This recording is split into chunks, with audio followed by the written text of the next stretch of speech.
Hello എന്തല്ല. അപ്പം നമ്മളെ വീടിൻ്റെ അടുത്ത് പുതിയതായിട്ടൊരു ഫുഡ് കോർട്ട് സ്റ്റാർട്ട് ചെയ്തിട്ടുണ്ട്. ഫുഡ് കോർട്ടല്ല, ഫുഡ് സ്ട്രീറ്റ് സ്റ്റാർട്ട് ചെയ്തിട്ടുണ്ട്. ഒന്നല്ല കേട്ടോ, രണ്ടെണ്ണം. വളരെ ചെറുതാണ്. അപ്പോൾ വൈകിട്ടായപ്പോൾ നമ്മൾ വണ്ടി എടുത്തിട്ട് എന്നാൽ പിന്നെ അങ്ങോട്ടേക്ക് ഒന്ന് പോയിട്ട് വരാമെന്ന് വിചാരിച്ചു.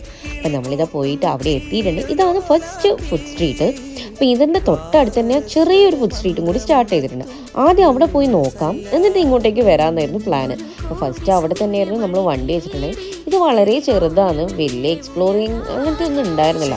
അതുകൊണ്ട് നമ്മൾ ഇപ്പുറം കയറിയിട്ട് ആദ്യം എല്ലാവരും ഒരു ജ്യൂസ് പറഞ്ഞു. രാത്രിയത്തെ ഫുഡ് അവിടെ നിന്ന് ഓർഡർ ചെയ്യാന്ന് ചോദിച്ചിട്ട് നമ്മൾ തന്തൂരി വേണോ ബാർബിക്യൂ വേണോ എന്നുള്ള ചർച്ചയൊക്കെ കഴിഞ്ഞ ഒരു ബാർബിക്യൂ തന്നെ പാർസൽ വാങ്ങി കേട്ടോ. അപ്പോൾ ജ്യൂസൊക്കെ കുടിച്ച് ബാർബിക്യൂ പാർസലും വാങ്ങിയിട്ട് അവിടുന്ന് ടാറ്റ ബൈ ബൈ പറഞ്ഞുകൊണ്ട് വീട്ടിലേക്ക് പോകാൻ. അപ്പം നമ്മളെ നൈറ്റിലുള്ള ഡിന്നർ എന്താണെന്ന് ഇപ്പോൾ മനസ്സിലായിട്ടുണ്ടാവുമല്ലോ അല്ലേ. ഇനി ഇതൊരു പ്ലേറ്റിലാക്കുക, തട്ടുക, അത് തന്നെയായിരുന്നു പരിപാടി ഉണ്ടായത്. അപ്പോൾ ഈ വീഡിയോ ഇഷ്ടമായിട്ടുണ്ടെങ്കിൽ ലൈക്ക് ചെയ്യുക, ഷെയർ ചെയ്യുക, കമൻറ്റ് ചെയ്യുക. സബ്സ്ക്രൈബ് ചെയ്യേണ്ട കാണുന്നുണ്ടെങ്കിൽ സബ്സ്ക്രൈബ് ചെയ്യണേ. Bye bye.